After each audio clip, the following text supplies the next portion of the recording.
Hello दोस्तों, कैसे हो आप सभी। आई होप कि सभी अच्छे होंगे और अच्छे से पढ़ाई कर रहे होंगे। तो दोस्तों, मैं लेकर के आ गया हूँ इंटरनेशनल लॉ की जो शॉर्ट क्वेश्चंस की सीरीज चल रही थी उसका नेक्स्ट क्वेश्चन। तो चलिए स्टार्ट करते हैं बिना टाइम को वेस्ट किए। क्वेश्चन है, मान्यता के विभिन्न सिद्धांतों की व्याख्या कीजिए तथा एवं विधित मान्यता में स्पष्टतः विधि मान्यता को स्पष्ट कीजिए। राज्यों की मान्यता से क्या तात्पर्य है। थोड़ा क्वेश्चन में मिस्टेक हो गई है पर कोई नहीं, आप समझ लीजिएगा, ठीक है। मान्यता मान्यता की परिभाषा। राज्यों की मान्यता एक ऐसी बात पद्धति है जिसके द्वारा अन्य राज्य यह स्वीकार करते हैं कि नवादित मतलब कि नया राज्य राजत्व के गुणों से युक्त है, इसलिए उसे राजनीतिक मान्यता दी जा रही है। मान्यता के अर्थ के संबंध में प्रमुख विधि शास्त्रियों ने अपने निम्नलिखित विचार दिए हैं। मतलब कि जो नया कोई राज्य है, ठीक है, उसके अंदर राजत्व, ठीक है, राज करने के गुण हो जाते हैं, उत्पन्न हो जाते हैं, ठीक है, तो उसको राजनीतिक मान्यता दे दी जाती है। अब और अलग अलग जो विधि शास्त्री हैं वो क्या बताते हैं वो देख लेते हैं। ओपेनहेम के अनुसार यह मान्यता प्रदान करने वाले राज्यों की एक घोषणा है कि विदेशी समुदाय या सत्ता राजत्व के आवश्यक गुण सरकार की क्षमता या युद्ध से घिरा राज्य के गुण में रखता है, ठीक है। मतलब कि एक ऐसा राज्य है, ठीक है, जिसको यह मान्यता प्रदान करने की घोषणा की जाती है कि विदेशी समुदाय या फिर सत्ता या फिर राजत्व के आवश्यक गुण सरकार की क्षमता या युद्धग्रस्त के गुण उसमें होते हैं। मतलब कि ये मान्यता है, कोई जब राज्य बन जाता है तो उसके पास में ये पावर आ जाती है, ठीक है, ये एलिजिबिलिटी या फिर मान्यता कह सकते हैं कि वो ये सारे काम उस राज्य में हो सकते हैं, ठीक है। राजनीतिक सत्ता, और अगर किसी से युद्ध करना है, ठीक है, क्योंकि वो भी एक जो डेवलप्ड, ठीक है, कोई राज्य है, स्टेट है, हम उसके लिए कह सकते हैं, तो उसके पास में ये गुण होते हैं। अब फेनविक के अनुसार वह अंतर्राष्ट्रीय व्यक्तित्व रखने वाले अंतर्राष्ट्रीय परिवार के सदस्य राज्य या राजनीतिक समूह जिनका उनसे सहकारी संबंध न हो की औपचारिक अभिसव करती है।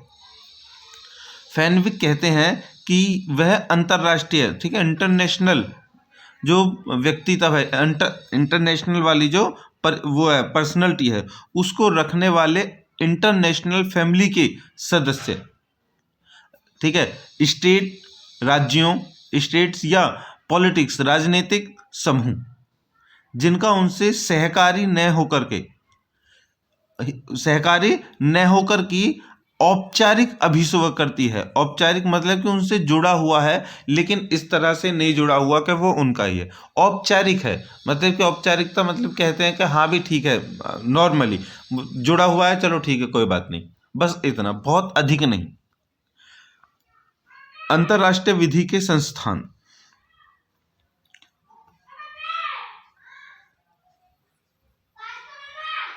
अंतर्राष्ट्रीय विधि के संस्थान के अनुसार यह एक ऐसा स्वतंत्र मत है जिसके द्वारा एक या अधिक राज्य निश्चित भूभाग पर निवास करने वाले मानव समुदाय जो राजनीतिक रूप से संगठित है तथा किसी अन्य राज्य के अधीन न हो तथा जो अंतर्राष्ट्रीय दायित्वों का पालन करने में सक्षम हो, जो उसे अंतर्राष्ट्रीय समाज के सदस्य बनने की आशय के विषय में सौंपा जा सके, अस्तित्व के विषय में अस्तित्व की अभिसू करती है, ठीक है। मतलब कि अंतर्राष्ट्रीय विधि के संस्थान कह रहे हैं कि कोई ऐसा एक भूभाग हो, मतलब कि जमीन का एक भूभाग हो जहां पर कुछ स्वतंत्र लोग रहते हों और उनकी खुद की मान्यता हो, उनकी खुद की पहचान हो, वो किसी और भूभाग से के अंतर्गत ना आते हो, मतलब किसी और भूभाग के मतलब के अंडर में ना आते हो। जैसे कि ये दो स्टेट हैं, मतलब कि दो शहर हैं और इन दोनों को मिला करके एक ही अगर हम राज्य की वो दे दें कि भाई ये पूरा राज्य है महाराष्ट्र, ठीक है, ऐसे करके, तो ये दोनों को एक ही अकेला महाराष्ट्र है। लेकिन अगर यहाँ से इसको अलग कर दिया जाए, ठीक है, यहाँ से इसको अलग कर दिया जाए, यहाँ से अलग कर दिया जाए, एक कंडीशन आएगा भाई दोनों को अलग अलग कर दो, ठीक है, क्योंकि बड़े हैं, ठीक है, इस वजह से थोड़ी प्रॉब्लम होती है, इसलिए अलग अलग कर दो। तो दोनों को अलग अलग कर दिया, इसको कर दिया इसको कर दिया राष्ट्र, सपोज, ठीक है, महा और राष्ट्र कर दिया। तो अब जब ये अलग होने के बाद में, ठीक है, अब इसकी खुद की एक अलग पहचान हो गई, इसकी खुद की एक अलग पहचान हो गई। तो जो लोग इसमें हैं वो राजनीतिक तरह से, ठीक है, उनके पास में एक पावर आ चुकी है कि वो अपने आपको इंटरनेशनल लेवल पे, ठीक है, वो क्या कर सकते हैं, सपोज इंटरनेशनल लेवल पे या नेशनल लेवल पे अपने आप को स्टैंड कर सकते हैं। ठीक है दोस्तों, समझ रहे हैं ना, स्टैंड कर सकते हैं। अब जो भी शक्ति, जितनी शक्ति इसके पास थी एक राज्य के पास, उतनी ही शक्ति इसके पास हो जाएगी अलग अलग। ये अपनी मर्जी से कुछ भी कर सकता है, ये अपनी मर्जी से कुछ भी कर सकता है। लेकिन अगर ये दोनों अलग अलग नहीं होते, ये इसके अधीन होता, तो ये बड़ा है, ये उसके छोटा है, तो ये इसके अधीन नहीं है, ये जो भी करना होता इसके अंतर्गत करता, ठीक है, इसके अंतर्गत ही ये अपने आप को चलाता। अगर ये गलत होता तो इसको गलत बनना पड़ता, ये सही रहता तो इसको भी सही बनना पड़ता। लेकिन अब क्या है, ये अपनी अलग पहचान बना रखता है, अब जो इसका मन करेगा वो करेगा, इसके अकॉर्डिंग नहीं। ठीक है, समझ में आ गया? आई होप कि समझ में आ गया होगा। ठीक है, चलिए, अब मान्यता प्रदान करने की शर्त क्या होती है।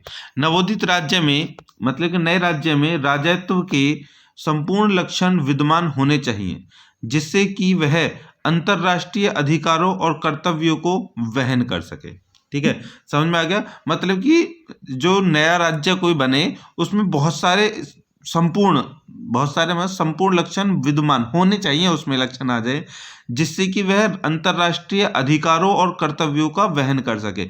मतलब अंतरराष्ट्रीय जो अधिकार हैं उनको समझ सके, ठीक है, और उनको पूरा कर सके। संक्षेप में उपरोक्त परिभाषाओं के आधार पर हम कह सकते हैं कि मान्यता के लिए निम्नलिखित शर्तों की पूर्ति होनी चाहिए। नंबर एक स्थायी जनसमूह होना चाहिए। ठीक है, स्थायी जनसमूह होना चाहिए, मतलब कि एक ही जगह पर रहने वाला। ऐसा नहीं है कि बंजारों की तरह आज यहाँ रुके तो उन्होंने एक ग्रुप बना लिया और इतना बड़ा वो बना लिया, फिर उसके बाद कहीं और चले गए। नहीं, स्थायी में जहाँ पर रुक गए वहीं पर उनको बस जाना चाहिए। दूसरा, एक सुनिश्चित क्षेत्र होना चाहिए, मतलब कि अगर वो एक ही जगह पर रह रहे हैं तो वो कितने क्षेत्र में रह रहे हैं, कितने एरिया में रह रहे हैं। सपोज दैट को कुछ लोग हैं, ठीक है, ये है और एक ही जगह पर रह रहे हैं, उसके बाद में इन्होंने एक एरिया बना लिया, उसके बाद एक सरकार होनी चाहिए। अब ये सारे के सारे उनमें से एक अपना मुखिया चुन लेंगे, ठीक है, एक ये सारे के सारे एक अपना मुखिया चुन लेंगे, मतलब कि अब एक अपना मंत्री चुन लेंगे। उसके बाद सरकार में अन्य राज्यों से संपर्क करने की क्षमता होनी चाहिए और फिर अपने कारोबार को और उसको बढ़ाने के लिए किसी और राज्य से संपर्क करेंगे।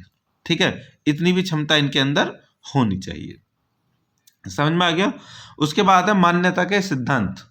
राज्यों की मान्यता के संबंध में निम्नलिखित दो प्रमुख सिद्धांत हैं। नंबर एक है निर्माणात्मक सिद्धांत और नंबर दो है घोषणात्मक सिद्धांत। अब देखते हैं निर्माणात्मक क्या है। इस सिद्धांत के समर्थक एंजिलाटी तथा ओपेनहाइम है। प्रसिद्ध विचारक हीगल के मतानुसार किसी राज्य का अस्तित्व आरंभ ही तब से होता है जब वह स्थायित्व राज्य से मान्यता प्राप्त कर लेता है, उससे पहले नहीं। ठीक है, मतलब कि इसको जो ये सिद्धांत है इसको एंजेलाटी और ओपेनहाइम ने बताया है, लेकिन प्रसिद्ध विचारक हीगल ने कहा है कि किसी भी राज्य का अस्तित्व, मतलब किसी राज्य की पहचान तब होती है जब वो किसी से अपनी मान्यता ले लेता है, अस्तित्व में होने की। जैसे कि किसी ने एक स्कूल बताया, ठीक है, 5th लेवल का 5वीं तक का एक स्कूल बनाया, ठीक है। तो अब वो क्या करेगा, वो परमिशन लेगा, ठीक है, परमिशन लेगा। किससे लेगा परमिशन? या तो अपने से कोई बड़ा 10वीं तक का स्कूल है वहाँ से परमिशन ले लेगा, भाई कि हम देखो हम तो अभी स्कूल स्टार्ट किया है, हमारे पास में तो सरकार की परमिशन नहीं है, आप ऐसा करो कि हमारे जो रिपोर्ट कार्ड है ना वो अपने नाम से बना दिया करो, ठीक है। उसके बाद में ये स्कूल है उसने मान्यता ले ली गवर्नमेंट से, ठीक है, 12वीं तक की, ठीक है। अब इसने थोड़ी सी तरक्की करी, अब ये 10वीं तक हो गया।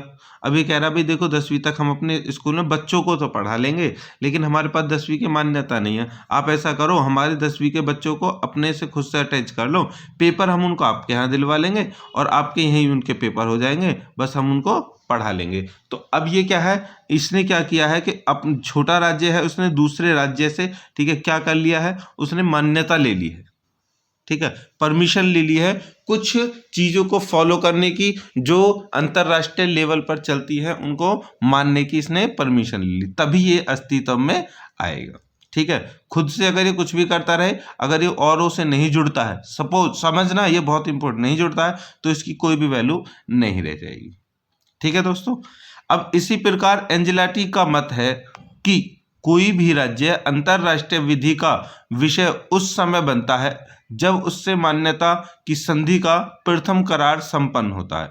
ऐसी मान्यता पारस्परिक और निर्माणात्मक होती है जिससे उन अधिकारों में दायित्वों का जन्म होता है, ठीक है। समझ में आ गया ना? देखो जब मतलब कि उसने साफ साफ कह दिया है कि एक राज्य की, ठीक है, जो मान्यता है वो तब प्राप्त होती है जब वो दूसरे अंतर्राष्ट्रीय, मतलब कि ये कोई देश है और ये देश है, वहाँ से इसके कुछ नियम हैं, रूल हैं इंटरनेशनल लेवल पे, तो उनको वो समझ लेता है और कह देता है हमें भी अपने आप को आगे ग्रोथ करना है, हमें भी बताइए क्या क्या कंडीशंस हैं, हम उनको फॉलो करेंगे, फिर उनको ही ये फॉलो करने लग जाते हैं। इससे क्या होता है, इनमें नए कार्य हो जाते हैं, नए दायित्व बन जाते हैं और वो फिर उनको जो नए कार्य मिलते हैं, यहाँ से कहते हैं भाई तुम्हें इस तरह से ये करना होगा, इस तरह से ये करना होगा, ठीक है। मतलब कि सबसे पहला कार्य भैया तुम्हें पर्यावरण दिवस है, ठीक है, उसको सेलिब्रेट करना होगा अंतर्राष्ट्रीय लेवल पे, ये कहा गया अंतर्राष्ट्रीय जो लेवल पे पर्यावरण को आपको सुरक्षित करना है और उसके लिए अपने सभी लोगों से ये कहना है कि हर घर में एक एक पेड़ लगाए जाएं। तो ये नया वर्क हो गया, ठीक है। नहीं तो पहले ना भी करता कोई बात नहीं, लेकिन नहीं अब अगर जुड़ गया तो अब इसको करना पड़ेगा, ये नया वर्क हो गया, ठीक है। ये मान्यता है, समझ में आ गया, मान्यता के अंतर्गत आते हैं। अब है हॉलैंड के मतानुसार मान्यता राज्यों को परिपक्वता प्रदान करती है। यदि किसी का राज्य को मान्यता प्रदान नहीं होती है तो वह राज्यों के परिवार के सदस्य के रूप में अधिकार प्राप्त नहीं कर सकेगी, ठीक है। समझ में आ गया। हॉलैंड के अनुसार क्या है कि मान्यता जो है वो राज्यों को परिपक्वता, मैच्योरनेस प्रदान करती है, क्योंकि वो क्या काम करे क्या नहीं ऐसा नहीं है। अब जैसे राज्य हैं वो छोटे स्तर पर कोई भी काम वो कर सकते हैं, ठीक है, लेकिन क्या काम सही है क्या नहीं है वो उनको दूसरों को देख करके सीखने से मिलता है और दूसरे उनको तब बताते हैं जब उनसे वो मान्यता ले लेते हैं, ठीक है दोस्तों। अब है इसकी आलोचना। इस सिद्धांत की विधि शास्त्रियों ने कड़ी आलोचना करते हुए कहा है कि इस सिद्धांत के अनुसार अन्य समय तक कोई राज्य अस्तित्व में नहीं आता है जब तक कि उसे अन्य राज्यों से मान्यता की संधि न हो। संधि पारस्परिकता पारस्परिकता के आधार पर होती है, जबकि व्यवहार में ऐसा नहीं होता। पहला जो आलोचना है वो यही है, मतलब कि उसने कहा है कि राज्य के अस्तित्व में वो तभी आता है क्या जब वो दूसरे से ले लेता है, उससे पहले नहीं होता।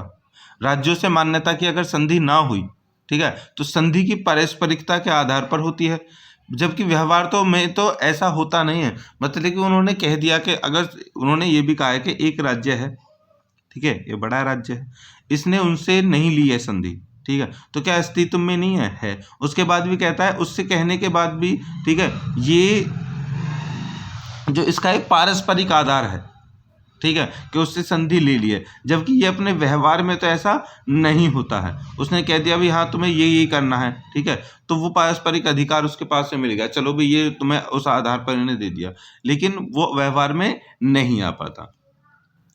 अब दूसरा है घोषणात्मक सिद्धांत। ठीक है, मतलब पहला तो था, अब उसके बाद है घोषणात्मक सिद्धांत। इस सिद्धांत के प्रमुख समर्थक हॉल, फिशर, विलियम और पिट कावेट हैं। जैसे ही कोई समुदाय राज्य बनने के आवश्यकताओं को पूरा कर लेता है, वह अंतरराष्ट्रीय विधि के अनुसार राज्य बन जाता है। मान्यता केवल पूर्व स्थिर राज्य को व्यक्तित्व की घोषणा मात्र है। मान्यता व्यक्तित्व को जन्म नहीं देती है, अपितु घोषणा करती है। ठीक है, उन्होंने कहा है कि कोई भी अगर समुदाय है वो राज्य बनने की आवश्यकताओं को अगर पूरा कर लेता है, मतलब जो कंडीशंस राज्य बनने की उनको पूरा कर लेता है, तो वो राज्य बन जाता है अंतरराष्ट्रीय विधि के अनुसार। ठीक है, मान्यता केवल पहले से जो है राज्य उसके व्यक्तित्व की घोषणा है। ऐसा नहीं है कि उसी ने उसको बनाया, नहीं, वो तो उसको केवल और केवल घोषणा मात्र दे रहा, भाई तुम राज्य स्तर पर आ गए हो, चलो तुम्हें राज्य बनने की घोषणा कर दी जाती है। ठीक है दोस्तों, अब क्या प्रोफेसर बायरले के अनुसार किसी नए राज्य को मान्यता प्रदान करना निर्माणात्मक नहीं बल्कि घोषणात्मक कार्य है। इसके द्वारा राज्य में राष्ट्रव के गुण नहीं होते। इस सिद्धांत के समर्थक में निम्नलिखित तर्क दिए गए हैं। देखो, उसने कहा है कि राज्य तक की मान्यता मिलने से, ठीक है, मान्यता मिलने से कोई राज्य बनता नहीं है, वो बना हुआ तो पहले से ही होता है। ठीक है, लेकिन उसके जो गुण होते हैं, ठीक है, उसमें कुछ वृद्धि हो जाती है, उसके कार्यों में कुछ वृद्धि हो जाती है, उसको मान्यता बड़ी प्राप्त हो जाती है। इस सिद्धांत के समर्थन में कुछ तर्क हैं, जैसे हम देख लेते हैं। जब किसी राज्य के अस्तित्व में आने की तिथि के संबंध में कोई प्रश्न पैदा होता है, तो घोषणात्मक सिद्धांत के आधार पर सभी आशय के लिए वही पूर्वकालिक तिथि मानी जाती है जिस दिन नवजात राज्य ने आवश्यक शर्तों की पूर्ति कर ली थी। कहने का मतलब यह है कि 15 जनवरी, ठीक है, मतलब कि 15 जनवरी 2022 को किसी ने अपनी पूरी जो तैयारी है वो कर ली थी, मतलब कि उसके पास में वो कंडीशंस उसने पूरी कर ली जो राज्य बनने की थी, लेकिन उसकी घोषणा हुई है, ठीक है, 2023 में। तो उसकी जो कंडीशंस राज्य बनने की जो कंडीशन है ना घोषणा तक में, वो 15 से ही मानी जाएगी कि बस जब भी पूरी कर ली थी तभी से तुम्हारा राज्य के लायक तुम हो गए थे। ये कंडीशन है यहाँ पर। अब आगे क्या कहता, मान्यता नए राज्य को दूसरे राष्ट्रों से राजनीतिक संबंध स्थापित कराती है, किंतु इसका तात्पर्य यह नहीं है कि बिना मान्यता प्राप्त किए अंतर्राष्ट्रीय स्थिति प्राप्त नहीं होती। राज्य जन्म से ही राज्यों के परिवार का सदस्य हो जाता है। मान्यता प्राप्त होने से यह निष्कर्ष निकालता है कि राज्य में कुछ बहुत पहले से कुछ ही राज्य के लक्षण विद्यमान से। ठीक है, देखो इन्होंने थोड़ी सी बात को घुमा फिरा कर कहा है, लेकिन वही बात की है। ठीक है, इन्होंने कहा है कि राज्य का दूसरे राष्ट्रों से राजनीतिक संबंध स्थापित हो जाता है, ये बात सही है। एक नया राज्य बना है, एक पहले था राज्य, अब नया राज्य बनाया तो इसको दूसरों से क्या होगा, संबंध स्थापित हो गया। नए परिवार के सदस्य मिल गई कि भाई ये भी इस परिवार में शामिल हो गया है। ठीक है, दूसरा था कि मान्यता होने पर यह भी निष्कर्ष निकलता है कि ये पहले से भी राज्य था, कुछ पहले से राज्य था और इसमें कुछ लक्षण थे, ठीक है, कुछ चीजें थी, अब उसमें थोड़ी चीजों की ज्यादा वृद्धि हो गई, बड़ा हो गया है। ठीक है दोस्तों, चलिए निष्कर्ष। सभी सिद्धांतों के अध्ययन से यह सिद्ध होता है कि मान्यता के निर्माणात्मक एवं घोषणात्मक दोनों ही सिद्धांत उचित है। प्रोफेसर ओपेनहाइम के मतानुसार मान्यता घोषणात्मक एवं निर्माणात्मक दोनों ही प्रकार की होती है, क्योंकि यह एक विद्यमान तथ्य की घोषणा करती है। ठीक है, उन निष्कर्ष में ये कहा गया ओपेनहाइम के मतानुसार भी मान्यता दोनों ही ठीक है, निर्माणात्मक भी ठीक है और घोषणात्मक भी ठीक है। ठीक है, घोषणात्मक में क्या होगा, कोई राज्य है वो बनकर तैयार हो गया, उसके बाद में उसको घोषणा कर दी गई, बस चलो ये बनकर हो गया ये राज्य तैयार। निर्माणात्मक में क्या है, कोई पहले से ही कुछ लोगों का स्थिति है, एक जगह है, उन्होंने उसको बनाया हुआ है, फिर उसका और निर्माण किया जा रहा है। ठीक है, और निर्माण किया जा रहा है। इसका निर्माण पूर्ण हो चुका है, अब इसको कुछ शक्तियां प्रदान की जा रही हैं। ये निर्माण इसको अब मतलब कि इसमें पहले से ही गुण हैं, उसको शक्ति प्रदान की जा रही है, अब आज्ञा दी जा रही है, परमिशन केवल। लेकिन यहाँ पर क्या है, जो शक्तियां इसको प्रदान की जा रही है उन शक्तियों का ही वहन करके ये अपना राज्य बन रहा है। बस इतना सा अंतर है दोस्तों, ठीक है। चलिए, मान्यता के प्रकार, मान्यता के प्रकार देखते हैं। स्थापित राज्यों द्वारा नवजात राज्यों को दी जाने वाली मान्यता दो प्रकार की होती है, तथ्य मान्यता, विधित मान्यता। चलिए, मान्यता के प्रकार दो हैं दोस्तों। ये जो मान्यता है, ठीक है, अब इनमें हमने ऊपर दो क्वेश्चन पढ़ाए हैं, उनमें से आप में देख लेना, घोषणात्मक मान्यता किसे कहते हैं और निर्माणात्मक मान्यता किसे कहते हैं, दोनों के बारे में हमने बता दिया। अगर ये वेरी शॉर्ट में आ जाते हैं तो आप इनका उत्तर यहाँ से लिख सकते हो। और क्वेश्चन ये भी आ सकता है कि मान्यता के क्या प्रकार हैं, उनके बारे में बताइए, तो वो भी क्वेश्चन आप यहाँ से कर सकते हैं। मान्यता के प्रकार दो हैं, तथ्य और विधित। तथ्य के बारे में जानते हैं। प्रोफेसर ओपेनहाइम के अनुसार तथ्यत मान्यता तब तक की जाती है जब तक कोई राज्य वास्तव में स्वतंत्र होता है तथा एक निश्चित भूमि पर उसका प्रभावशाली नियंत्रण होता है, किंतु उसमें अभी आवश्यक स्थायित्व नहीं आया है और मान्यता के कुछ गुण जैसे अंतर्राष्ट्रीय विधि के दायित्वों को पूरा करने की इच्छा एवं सामर्थ्य की कमी होती है। तथ्यत मान्यता में समझ में आ गया, मतलब कि कोई एक राज्य है वो वास्तव में पहले से अपने स्वतंत्र था, जो उसका मन होता था वो करता था, लेकिन उसमें इतनी शक्ति नहीं थी कि वो बड़े लेवल पर आकर के उन जो बड़े लेवल पे जो जिम्मेदारियां होती हैं, जो कार्य होते हैं, उनको वो पूरा कर सके, दायित्वों को पूरा कर सके। ना ही उसमें अभी इतनी इच्छा शक्ति होती है, लेकिन अब उसको मिल जाती है इच्छा शक्ति, और उसको कार्य करने की आगे के लिए कह सकते हैं हम कि अगर कुछ उनके कुछ कार्य हैं तो उनके लिए एक लिस्ट बन जाती है, भाई ये कार्य तुम्हें करने हैं, ठीक है। उदाहरण के तौर पर हम इसको समझाएंगे, ठीक है। देखिए, रूस की सरकार को अमेरिका तथा अन्य देशों ने कई वर्षों तक कानूनी मान्यता प्रदान नहीं की थी। अतः ओपेनहाइम का कहना है कि तथ्यत मान्यता अंतरिम होती है और यदि कुछ समय के भीतर मान्यता के दूसरे तत्वों को पूरा नहीं किया जाता तो यह वापस भी ले ली जाती है। समझ में आ गया, मतलब कि रूस की जो सरकार है, रूस की सरकार है, उसको अभी में क्या अमेरिका तथा अन्य देशों ने कई वर्षों तक कानूनी मान्यता प्रदान नहीं की थी, क्योंकि वो आजाद तो था, अपने आप में था, लेकिन अपने आप ही कुछ भी काम करता था। तो ये देखते हैं कि कौन सही कार्य कर रहा है, कौन नहीं कर रहा है, ठीक है। और अगर ऐसा होता है कि वो उन पे लगता है कि हाँ भाई ये जो हम इसको अपने परिवार में शामिल कर लेंगे, ये हमारे जो नॉर्म्स हैं, जो कंडीशंस हैं, ठीक है, नियम हैं, उनको ये मानेगा, तो उसके बाद उसको दे दी जाती है। लेकिन अगर ऐसा नहीं होता, पूरा नहीं किया जाता उस पर उसके दायित्वों को, तो उसको फिर वो मान्यता वापस ले ली भी जाती है, ठीक है दोस्तों। अब है विधित मान्यता। कानूनी मान्यता एक स्थायी मान्यता होती है और एक बार दिए जाने के बाद वापस नहीं ली जा सकती। किसी नए राज्य को विधित मान्यता तभी दी जाती है जबकि उस राज्य के मान्यता प्राप्त करने से संबंधित सभी औपचारिकताएं पूरी कर ली जाती हों तथा वह अंतर्राष्ट्रीय समुदाय का सदस्य बनने की योग्यता रखता हो। ठीक है दोस्तों, समझ में आ गया होगा। ये जो विधित मान्यता है वो एक बार अगर किसी देश को दे दी जाती है तो वो उससे कभी भी वापस नहीं ली जाती। ये ऐसे ही देश को दी जाती है जिस पर अंतर्राष्ट्रीय देश की जो वो है कमेटी है, मतलब वो देख लेती है भाई हाँ ये देश ठीक है, इसका काम ठीक है, ये इसके दायित्व भी ठीक है, इस पर कोई भी गलत वो नहीं है। वो पूरा जब तक अपने औपचारिकताएं पूरी ना कर लें तब तक वो नहीं देते हैं। ठीक है, अब क्या है कि प्रोफेसर स्मिथ के अनुसार इंग्लैंड किसी नए राज्य को कानूनी मान्यता केवल तभी प्रदान कर सकता है जबकि उसमें निम्नलिखित तत्व विद्यमान हो। चलो अब इंग्लैंड के अनुसार देख लेते हैं कि कौन कौन से तत्व होने चाहिए एक मान्यता प्राप्त करने के लिए।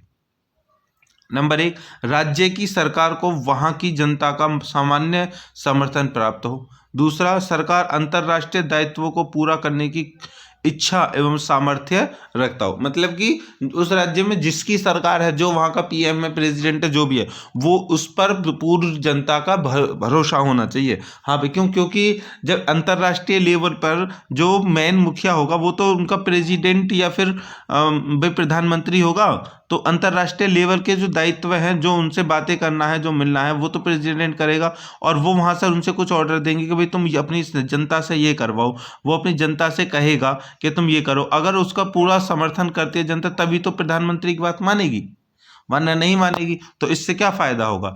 वो अगर उसने मान भी लिया, उसने कह भी दिया, जनता ने नहीं माना, तो वो दायित्व को पूरा नहीं कर पाएगा राज्य या राष्ट्र। तो इस वजह से उसको क्या कर दिया जाएगा? नहीं दी जाएगी। अब है तथ्यत एवं विधिक मान्यता में अंतर बताइए। इन दोनों में अंतर निम्न प्रकार है। नंबर एक, तथ्य की मान्यता अंतरिम, मतलब कि अस्थायी तथा कुछ विशेष शर्तों पर आधारित होती है, जबकि कानून मान्यता पूर्ण रूप से अंतिम तथा शर्तहीन होती है। सबसे पहला तथ्य तो यही है कि जो मान्यता, मतलब कि तथ्य जो मान्यता है, मतलब कि जो घोषणात्मक है, उसको तो ऐसे ही दे दिया जाता है, चलो ठीक है, तथ्यत में वही आती है, ठीक है, चलो दे दी, लेकिन उसको कभी भी खत्म किया जा सकता है। लेकिन जो विधित है भाई साहब, उसको कभी खत्म नहीं किया जा सकता, जो एक बार दे दी तो परमानेंटली हो जाती है। दूसरा है तथ्य की मान्यता चूंकि अस्थायी होती है, मतलब कभी भी खत्म हो सकती है, यह वापस ली जा सकती है, जबकि विधि की मान्यता अंतिम होने के कारण वापस नहीं ली जा सकती।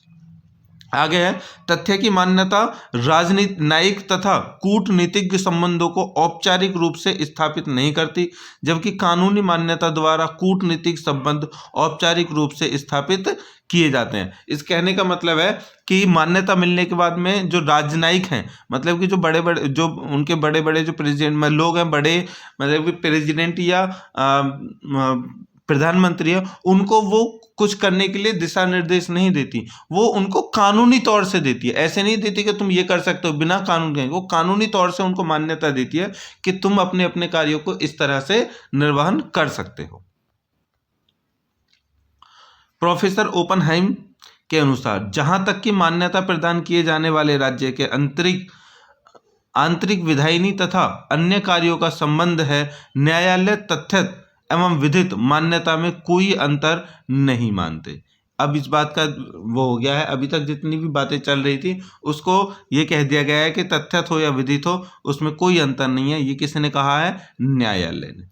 ठीक है दोस्तों, तो इसको भी आपने नज़र में रखना, ठीक है। और मान्यता आपने पढ़ लिया, उसका ध्यान रखना। अब मैं और बता देता हूँ निष्कर्ष में कि मान्यता किसे कहते हैं। देखिए, जैसे कि मैंने पहले एग्जाम्पल लिया था, ठीक है, कि पहले एक कोई बड़ा स्कूल है, ठीक है, स्कूल है, ठीक है, उन्होंने स्टार्ट किया स्कूल, उन्होंने स्टार्ट किया, पहला एक बड़ा स्कूल है, ठीक है, जो ग्रेजुएशन लेवल तक चल रहा है। एक किसी ने एक स्कूल खोला, उसमें बिल्डिंग बनाई, ठीक है, बच्चे आने लग गए, ठीक है, तो अब वो अपने अकॉर्डिंग उनको पढ़ाने लग गए। अब दोस्तों अंतर क्या है कि इसको अगर मान्यता नहीं है तो वो अपने अंतर कुछ अपने मतलब से कुछ भी जो उनका मन करे वो पढ़ा सकते हैं, जैसे वो चाहे अपना कार्य कर सकते हैं। लेकिन फिर वो क्या करेंगे, ठीक है, इसको मान्यता दिलवाए, नहीं तो उसको सरकार कह देगी तो किसी लायक नहीं है, उस पर कोई नज़र निगरानी नहीं रखेगी। अब क्या करेंगे, ये मान्यता लेंगे या तो सरकार से लेंगे, ठीक है, या फिर किसी और स्कूल से लेंगे, सरकार से लेंगे या फिर किसी गवर्नमेंट से लेंगे वहाँ की, या फिर किसी स्कूल से लेंगे। अगर किसी स्कूल से लेते हैं तो फिर अपने जितने भी कार्य जो पहले करते आ रहे हैं उन सब में चेंज करेंगे और उस दूसरे स्कूल के अकॉर्डिंग जैसा वो दिशा निर्देश देगा वैसे करेंगे। या फिर गवर्नमेंट से अगर मान्यता लेते हैं तो जैसे गवर्नमेंट बोलेगी तभी करेंगे। जैसे उसने बोल दिया गवर्नमेंट ने, चलो भाई अब सर्दियाँ अधिक हो रही हैं, 15 दिन की छुट्टी डाल दो, तो इनको छुट्टी डालनी पड़ेगी। अगर नहीं डाली तो यहाँ पर लेकर के इनको क्या कर दिया जाएगा, बंद कर दिया जाएगा स्कूल के, तुम नहीं मानो। इसी तरह से अंतर्राष्ट्रीय लेवल पर देश होते हैं। ये कोई देश है, ठीक है, ये भी कोई देश है, ये अपने आप जी रहा है, अपना सारा काम कर रहा है, लेकिन अब दूसरे देशों में एक समिति बनी हुई है, ठीक है, एक समिति बनी हुई है, इससे मान्यता लेंगे ये, ठीक है, इनको मान्यता मिल गई। अब जो वहाँ की जो अंतर्राष्ट्रीय लेवल पे जो उनके खुद की मान्यताएं होंगी, मतलब कि वो कुछ कार्य करेंगे अंतर्राष्ट्रीय लेवल पर। उन्होंने कहा कि भाई देखो, पेट्रोल जो है वो बहुत महंगा होता जा रहा है, ठीक है, और पेट्रोल की खपत ज़्यादा होती जा रही है। ये जो है एक लिमिटेड ईंधन है, फ्यूल है, इसको हमें रोकना चाहिए। तो ये कहेगा चलो सभी देश जो है उनको 100-100 लीटर पेट्रोल मिलेगा केवल, और 100 लीटर पेट्रोल में ही अपना निर्वहन करना पड़ेगा, उससे ज़्यादा नहीं करेगा। तो अब भाई इन सबको जो राज्य हैं जो उन्होंने मान्यता ली है उनको ये बात माननी पड़ेगी। नहीं मानते हैं तो वो अपनी मान्यता रद्द कर देंगे और उनकी कोई भी हेल्प नहीं करेंगे। ठीक है, समझ में आ गया? चलिए, थैंक यू। अगर आपकी समझ में आ गया है तो बहुत बहुत अच्छी बात है। कोई प्रॉब्लम हो गई है, ठीक है, क्वेश्चन जो है ये थोड़े से समझ में आ गई है तो बहुत अच्छी बात है। ये जो क्वेश्चन है थोड़े से तर्कहीन है, ठीक है, मैं तर्क के ऊपर आधारित है, थोड़ा सा अच्छे से आप देख लीजिएगा। एक बार और देख लिया, फिर भी कोई प्रॉब्लम आती है तो हमें कमेंट करें और वीडियो को लाइक करें। मिलते हैं नेक्स्ट वीडियो में, तब तक के लिए बाय बाय।